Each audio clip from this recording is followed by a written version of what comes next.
आज आपसे 2 मैटरों पे बात करनी है, तो आप सभी से अनुरोध है, थोड़ा मैं 5 मिनट लेट भी हो गया हूँ, 10 मिनट शायद लेट हो गया हूँ, तो आपसे अनुरोध है कि ज़्यादा से ज़्यादा साथियों को साथ में जोड़ें।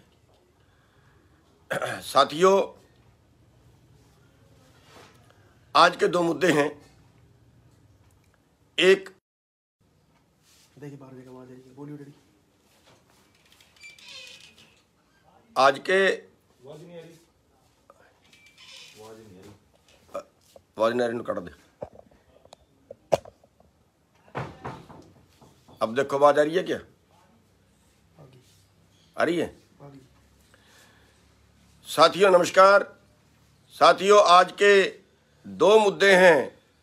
एक है कि इस बार बहुत लंबे अरसे बाद टाइम आया है जब गेहूं की पैदावार कम है, और शायद 2008 के बाद ये पहला मौका है जब गेहूं की डिमांड ज़्यादा है। और इस वक्त बाहर भी गेहूं की डिमांड है, विदेशों में भी गेहूं की डिमांड है। तो एक तो हम भगवंत मान जी से कहना चाहेंगे, पंजाब के मुख्यमंत्री जी से कहना चाहेंगे कि इस बार बहुत अच्छा मौका है। आप केंद्र सरकार से 50,000 करोड़ रुपए की राहत मांगने गए थे, लेकिन उन्होंने आपको राहत नहीं दी,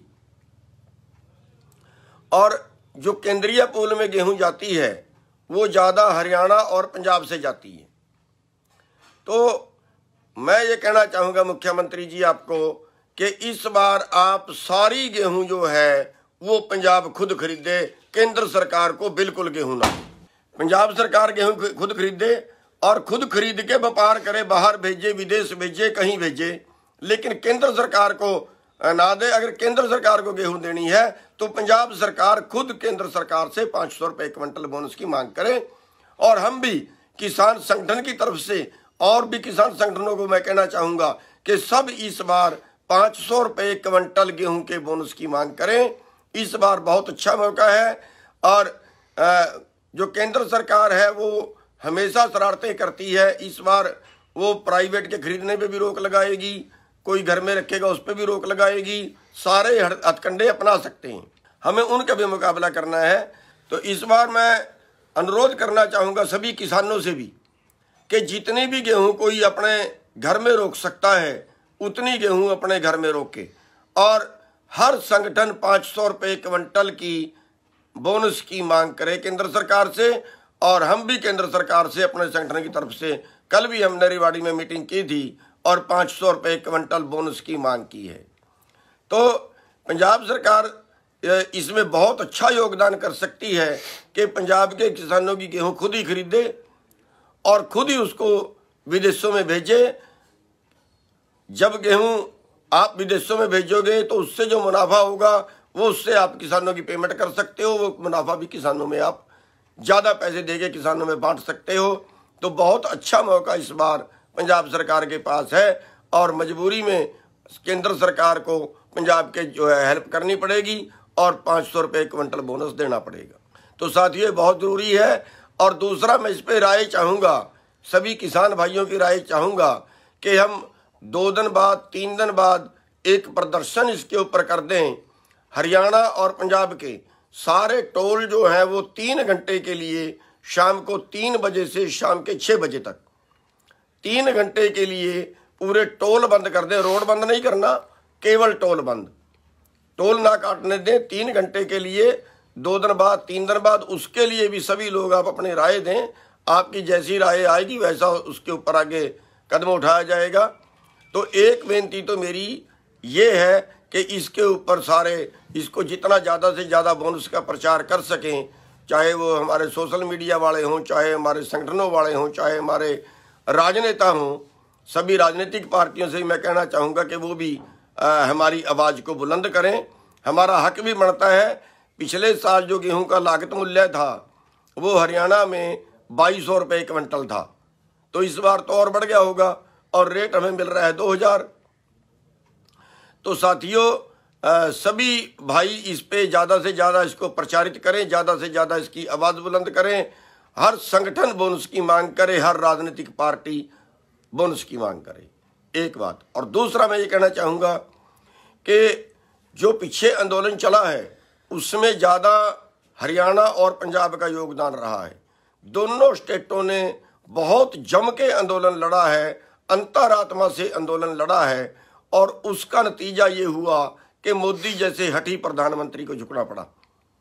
लेकिन अब क्या हुआ कि अब सरकार इन दोनों राज्यों को आपस में पाड़ना चाहती है, एक तीर से दो शिकार करना चाहती है बीजेपी। उसने चंडीगढ़ का मुद्दा उठाया, बीजेपी ने SYL का मुद्दा उठाया, अपने लोगों के बीच में घुसा दिया और वो चर्चा शुरू कर दी। पत्रकारों ने भी बार बार सवाल करने शुरू कर दिए, आपका बताओ जी क्या विचार है, आपका बताओ जी खुद का क्या विचार है, ऐसे करके सवाल शुरू कर दिए। मैं ये कहना चाहूँगा कि अगर हरियाणा और पंजाब SYL के मुद्दे पे और चंडीगढ़ के मुद्दे पे उलझ जाता है, दोनों राज्य आपस में पट जाते हैं, तो जो पेंडिंग मांगे हैं भूल जाइए कि कभी आप MSP के लिए लड़ाई लड़ पाओगे, अगर आपस में एक दूसरे का इन बातों पर विरोध चल गया। वैसे तो मतलब परमात्मा के हाथ में ज़्यादा बात होती है, लेकिन ये मुद्दे राजनीतिक मुद्दे हैं, ये वोट लेने के मुद्दे हैं। पीछे ऐसे टाइम आए हैं जब हरियाणा में बीजेपी शामिल थी, पंजाब में बीजेपी शामिल थी सरकारों में, लेकिन SYL का और चंडीगढ़ का कोई मुद्दा हल नहीं हुआ। एक ऐसा टाइम आया है जब पंजाब में भी कांग्रेस थी, हरियाणा में भी कांग्रेस थी, केंद्र में भी कांग्रेस थी, तब भी चंडीगढ़ का और SYL का कोई मुद्दा हल नहीं हुआ है। तो हरियाणा में चौटाला था, पंजाब में बादल था, दोनों चाचा भतीजा हैं, उस वक्त कोई इसका मुद्दा हल नहीं हुआ। तो ये हमारे राजनीतिक मुद्दे हैं जिनके सहारे ये वोट लेते हैं। चंडीगढ़ भी वहीं का वहीं है, SYL भी वहीं की वहीं है, कोई टस से मस नहीं हुआ। और अब जब इनको ये लगा, एक बात है और ख़ास तौर पे आम आदमी पार्टी के लिए बता दूं, आम आदमी पार्टी को तो इससे बिल्कुल बचना चाहिए। अब पंजाब में आम आदमी पार्टी की सरकार आई है और हरियाणा में भी उनकी एक तरह से लहर है, तो अब बीजेपी ये चाल खेल रही है और दूसरी पार्टियां भी साथ में खेल लेंगी। भी आम आदमी पार्टी वालों को खास तौर पे चौकन्ना हो जाना चाहिए कि वो ये चाल खेल लेंगे कि अब केजरीवाल बोले हरियाणा पे उसका क्या विचार है, SYL पे उसका क्या विचार है, चंडीगढ़ पे उसका क्या विचार है, हरियाणा के आम आदमी पार्टी वालों से सवाल करेंगे। तो ये इन चीज़ों से आप बचिए।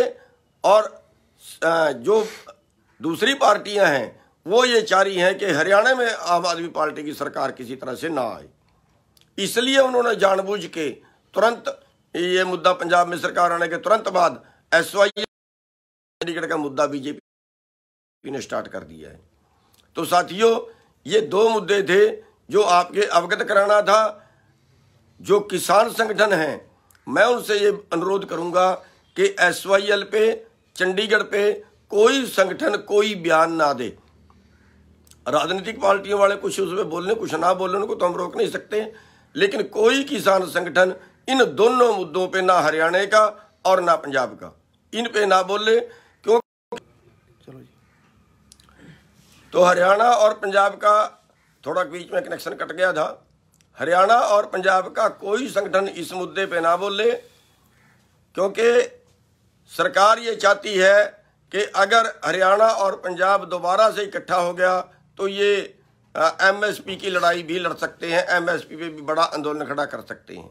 तो इनके दो फायदे होंगे, एक, अगर हम दोनों आपस में एक दूसरे के विरुद्ध बयान देंगे तो आंदोलन से भी ये बच जाएंगे, और दूसरा, जो हरियाणा में आम आदमी पार्टी की लहर चली है उससे भी ये बच जाएंगे। एक तीर से दो शिकार करना चाह रही है बीजेपी। तो इसलिए जो है वो हमें इन दोनों मुद्दों पे हरियाणा और पंजाब के संगठनों को कोई बात नहीं करनी है। तो साथियों, बस इतनी सी बात ही आप तक कहनी थी। जो बोनस का मुद्दा है वो बहुत ज़रूरी है, और उसके लिए मैं ये कहूँगा कि सभी किसान भाई अपने सोशल मीडिया के माध्यम से जहाँ जहाँ उनके राजनीतिक लिंक है उनसे बात करें, और एक राय अपनी ये दें कि हम 2 दिन बाद 3 दिन बाद 3 घंटे के लिए शाम को 3 बजे से 6 बजे तक 3 घंटे के लिए सांकेतिक टोल बंद कर दें, रोड बंद नहीं, टोल बंद कर दें, और साथ में ही कोई अधिकारी वहाँ पे आए जो हमारे से ज्ञापन ले जाए, प्रधानमंत्री के नाम वो ज्ञापन हो। तो इतनी सी बेनती आपके आगे है, और इसमें जो भाई राय देना चाहे वो अपने राय कमेंट में दे सकता है। सबका बहुत बहुत धन्यवाद।